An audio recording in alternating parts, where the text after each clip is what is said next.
Hi everyone, a video on exploring parabolas, which is just looking at how you would, what happens to the basic parabola shape. Now when we're talking about the basic parabola equation, we're talking about this y equals x squared. It doesn't get many more simple than that. So what happens if you change the coefficient of x? In this case, coefficient of x is 1. Okay, so what if we change that to 2? What if we change that to 2? What if we make it bigger? What if we make it smaller? What if we make it negative? Okay, so what happens in those cases? Now, I'm just going to switch to a little applet that I'm going to use to just demonstrate this. So hopefully you can see everything on the screen that's there. Okay, so what we've got here, so P of X is just a fancy way of writing y. This is called function notation. So y equals x squared. So that's that. Well, you can't see at the moment, but there's a red dotted line under there. And this is another way. That blue parabola there is another y equals, well, in this case, 1x. And we're going to change this slider bar here will change the coefficient of x. Okay, so if I make it bigger, what you'll notice is, I think I said 2. Okay, so there we go. So that's the original equation. That's y equals x squared. And the new one is y equals 2x. So what that does is it makes the parabola narrower. Okay, so if you increase the coefficient of x squared, it makes it narrower. Now, on the other hand, if I make it less than 1 and more than 0, let's see if I can do that. There's not actually that many. There we go. I don't know if I can get a half, but okay, that's pretty close to a half. So what you should see is that it gets wider. Okay, so this is called dilation. All right, so when you make it wider or narrower, it's the dilation. Okay, so less than 1 and above 0 is get wider. Now, if you make it negative, can I move this up a bit? I can. What you should see is we get something called an inverted parabola. So negative 1 is an exact copy of positive 1x squared, but inverted, and you get the same dilation as well. If you go more negative, it gets thinner. Less negative, it gets wider. Okay, so going back to our definitions here, I'm just going to put in. I'm going to write down what each of these does. Okay, so this will make parabola narrower. This will make parabola wider. Okay, and this is called, collectively, this is called dilation. Okay, for something to dilate, it gets wider. I'll just write that properly. Okay, sometimes this is called dilation factor, the coefficient of x. A negative makes parabola inverted. Okay, so we say inverted when it goes upside down. When it's the right way up, we call that upright. Okay, so that's what the coefficient of x squared does. Now, another thing we can do is add or subtract numbers after x squared. Okay, so what happens if we put a plus 2 after x squared? What happens if we take away 5?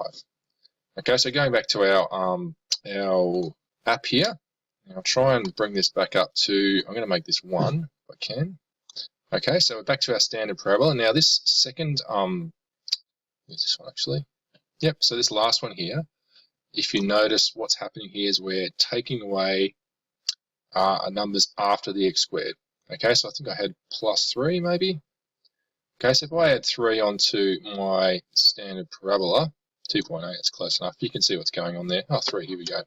Okay, so what that's done is it's moved the standard parabola. It hasn't changed shape. It's actually just moved that parabola up 3 units. Okay, and what we say is that's translated up vertically 3 units. So what's happening there is the actual turning point. We'll talk a bit more about turning point.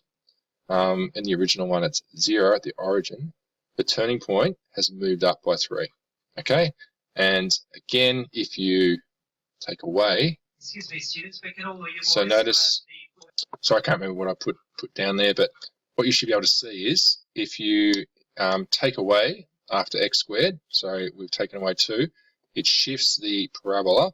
It translates the parabola to down. Okay, so let's go back to our notes and let's write down what happens.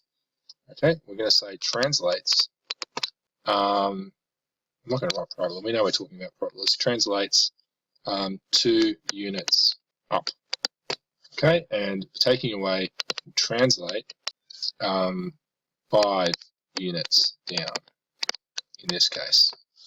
Okay, so that's what happens if you add or subtract after x squared. Now, the last case we're going to talk about here is what happens if you, before you square x, you add a number or take away a number. Okay, so let's have a look. So in this case, we're going to add 2 and then square in brackets. Okay, so let's have a look. And the other one was take away 3. So let's have a look at our applet again. Okay, I'll try and put this back to 0. There we go. Now this will shift. Okay, so let's add 3. Let's add 3. I think it was 3. There we go. Now look, it can be a little bit confusing here. But if you have a look at the function, I've added 3 before I squared it. Just ignore this 1 for the time being. This is just a coefficient. It doesn't actually do anything. Okay, so you might notice that if you add 3 before you square it, it actually does something strange. It actually goes to the left, which I describe as something as counterintuitive. It means you think that plus would go to the right and minus would go to the left. It's actually the opposite. Okay, and in fact, if you take away 3, okay, so looking at this formula here, x take away 3 all squared, move it to the right. Okay, so just keep that in mind because that's not that straightforward. So we'll write a rule for it here. Okay, so in this first case here, okay, adding 2 will shift. Let's use the terminology translate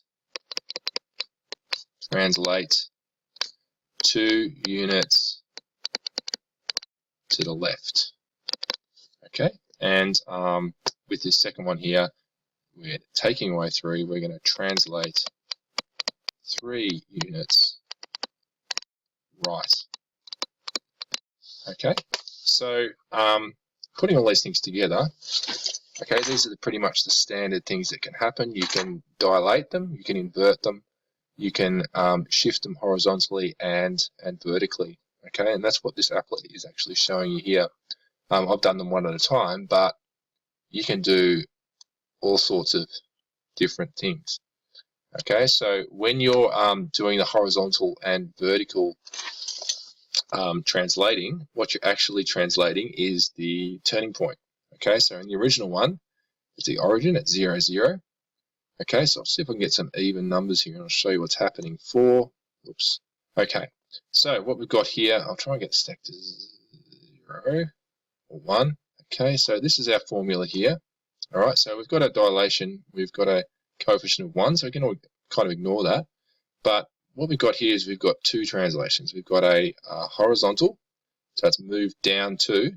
Okay, so you might have noticed that the y-coordinate of this turning point is -2 because we've gone down 2. And we've taken away 4 before we've squared it. Okay, now that equates to a movement in the right to the right. Okay, so we've gone 1, 2, 3, 4. Right, and that's that x-coordinate there. Okay, so you can combine all these things. So if I change the coefficient, I get a thinner parabola with a horizontal and vertical translation. Okay, I'm going to go into this a little bit more in another video. That'll do for now.